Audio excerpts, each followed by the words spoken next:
సంబంధించి ఈరోజు పోలింగ్ జరుగుతుంది. మరి ఇక్కడ ఎలా ఉంది, పోలింగ్ ఎలా జరుగుతుంది ఏంటి అనేసి మనతో పాటుగా మాట్లాడడానికి వైఎస్ఆర్సీపీకి సంబంధించిన జోసఫ్ గారు మనతో పాటుగా ఉన్నారు. సార్తో మాట్లాడే ప్రయత్నం చేస్తారు. పోలింగ్ ఎలా జరుగుతుంది, మరి ఏ విధంగా ఉంది ఇక్కడ? పోలింగ్ అంతా కూడా ప్రశాంతంగా జరుగుతుంది. చక్కగా ఏర్పాటు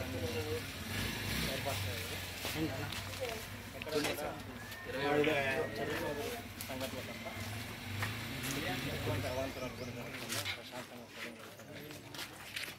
సమస్యాత్మక ప్రదేశాలంతా కూడా ఎలక్షన్ కమిషన్ చర్యల భాగంగా ఓటర్లందరూ కూడా స్వచ్ఛందంగా తమ ఓటర్స్ని సార్, మరి చిరంజీవి గారి కామెంట్స్ చూస్తే పవన్ కళ్యాణ్ గారిని గెలిపించండి, జనానికి మంచి చేయడానికి రాజకీయాల్లోకి వచ్చారన్నట్టుగా చిరంజీవి గారు వ్యాఖ్యలు ఉన్నాయి.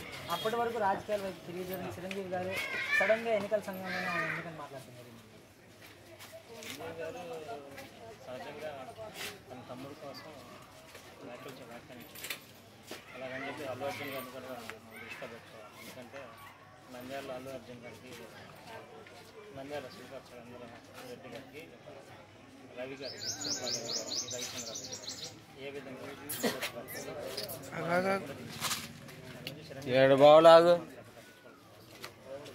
మరి ఫైనల్గా ఏ విధంగా ఉండబోతుంది? ఎన్నాళ్ళ నుంచో మరి ఎలక్షన్ కోసం వేసి ఉన్నారు. అంతా కూటమి అందరూ కలిసి వస్తున్నారు. మరి